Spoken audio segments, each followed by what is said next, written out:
gobierno de la mañana, la Z101, Comipol, de asistencia vial del Ministerio de Obras Públicas, está trabajando en la carretera Jarabacoa-La Vega, donde un árbol cayó a la altura de la cumbre, el puerto de Jarabacoa. El paso se cerró. En estos momentos, motosierras y el equipo de asistencia vial están trabajando para abrir el paso con Jarabacoa y La Vega y Jarabacoa. Desde aquí, señor director, un fuerte abrazo, un saludo de todo el equipo del gobierno de la mañana al general Vázquez Espínola, que es el director de la Comisión Militar y Policial del Ministerio de Obras Públicas. Lo que está claro, hay que buscar una salida a este problema de la carretera Jarabacoa-La Vega.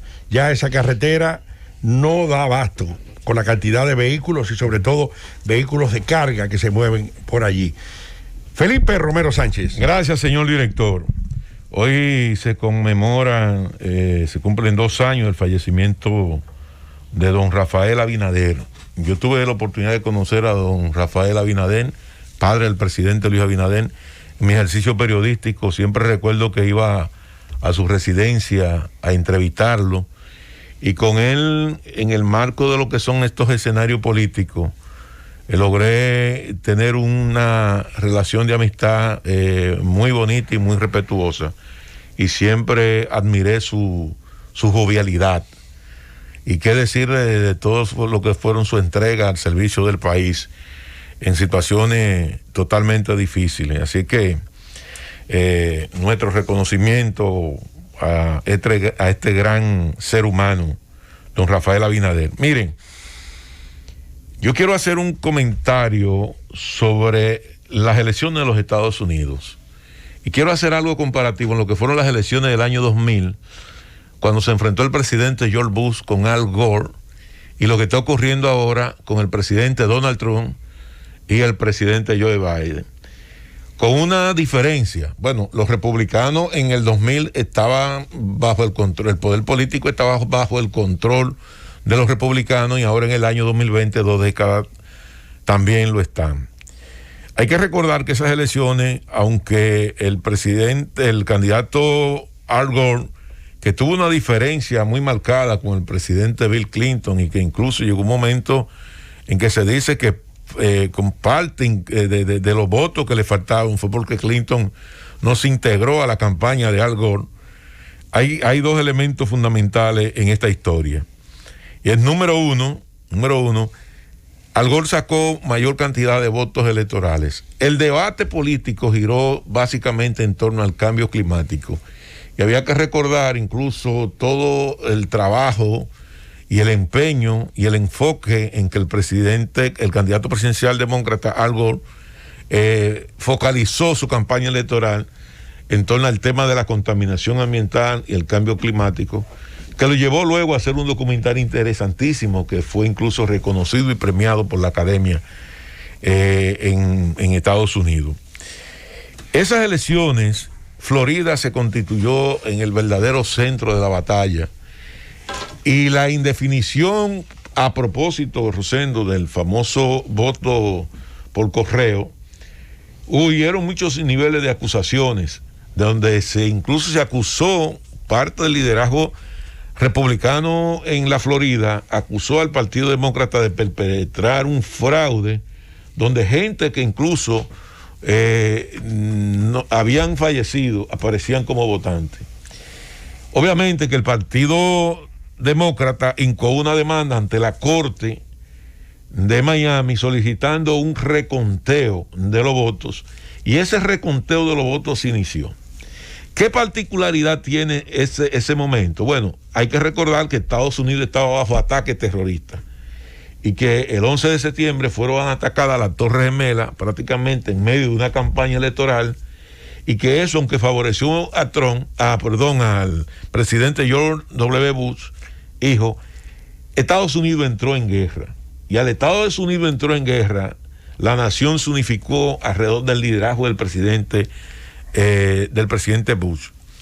Hay que recordar que ya Estados Unidos estaba en guerra, porque los ataques hacia la zona de Afganistán, donde estaba concentrado las células de Al Qaeda, básicamente ya se habían perpetrado, creo que 15 días después de los ataques del 9/11.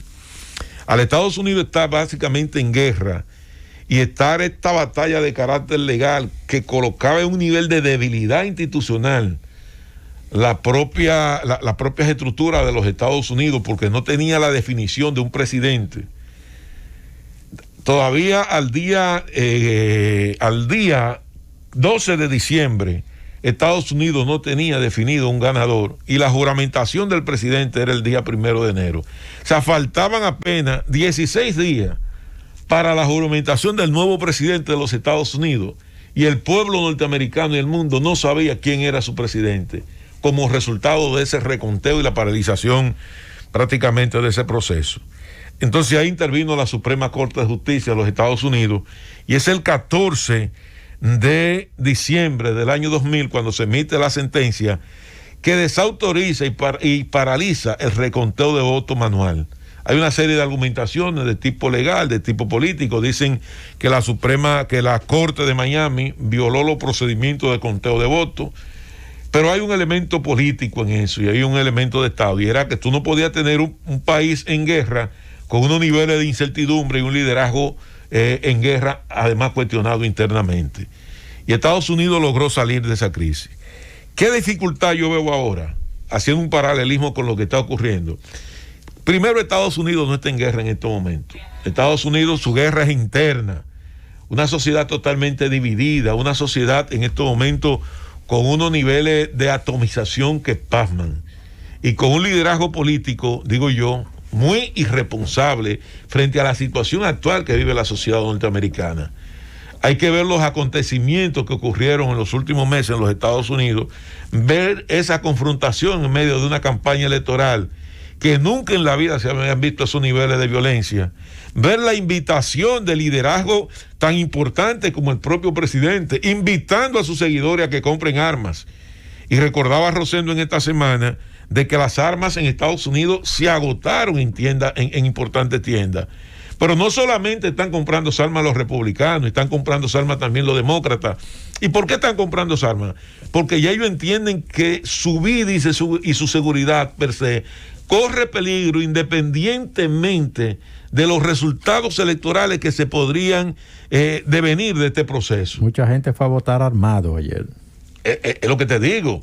O sea, y eso lo estamos viendo en la capital del imperio, eso lo estamos viendo en el mundo. O sea, estamos hablando que el país que se supone que tiene que experimentar un nivel de fortaleza interna como proyección de su imagen externa, se encuentra en estos momentos totalmente atomizado. Esa es la diferencia que hay de la crisis del año 2000 a lo que está pasando ahora en Estados Unidos. ¿Qué va a ocurrir en los Estados Unidos? Yo no tengo idea de lo que puede ocurrir. Estados Unidos tiene una fortaleza institucional que siempre le busca un bajadero, y al final siempre tiene respuestas importantes a las grandes crisis que ha podido enfrentar.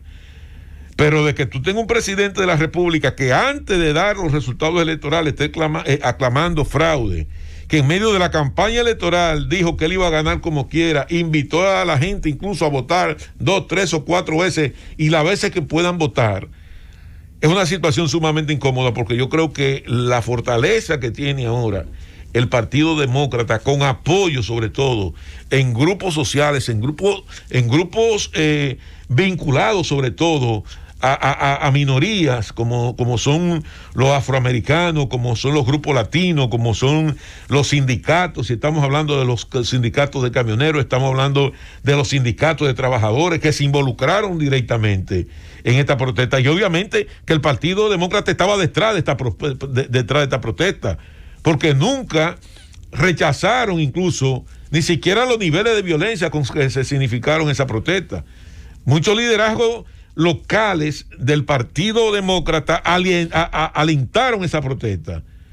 Y en ese escenario entonces tú tienes una campaña electoral, y una campaña electoral con otra particularidad, que es una pandemia, donde también tú tienes una sociedad secuestrada como resultado del confinamiento, gente con pérdida del empleo, personas que han deteriorado su nivel de vida, una sociedad con más de 70 millones de adictos en estos momentos, de todo tipo de drogas,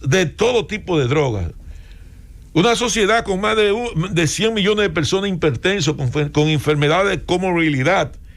Es una sociedad prácticamente en términos social, con su tejido social enfermo, con un deterioro total de su nivel de vida y encima de eso, abocado a una crisis de carácter político como resultado de irresponsabilidad de su liderazgo.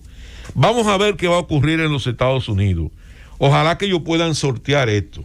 Ojalá que se puedan dar los resultados. Yo creo que los resultados, al igual que las elecciones del año 2000, no los vamos a tener en los próximos días.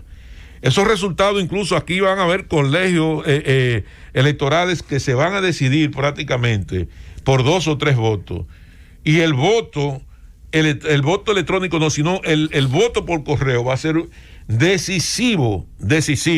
Y lo va a hacer porque cerca del 30% de la gente votó a través del correo. Y fue precisamente sobre esa base que se argumentó el fraude electoral en las elecciones del año 2000, de manera tal que no duden ustedes de que si el partido republicano pierde las elecciones, presente los mismos argumentos que presentó en el año 2000, y como tiene el control de la Suprema Corte de Justicia, puede entonces darse el mismo escenario que se dio en el año 2000, con una diferencia, que hoy no tenemos un Estados Unidos en guerra, que hoy la nación no está unificada alrededor del presidente, sino que hoy el presidente ha promovido la atomización y la división de esa sociedad norteamericana. ¡Llévatelo, Cundo!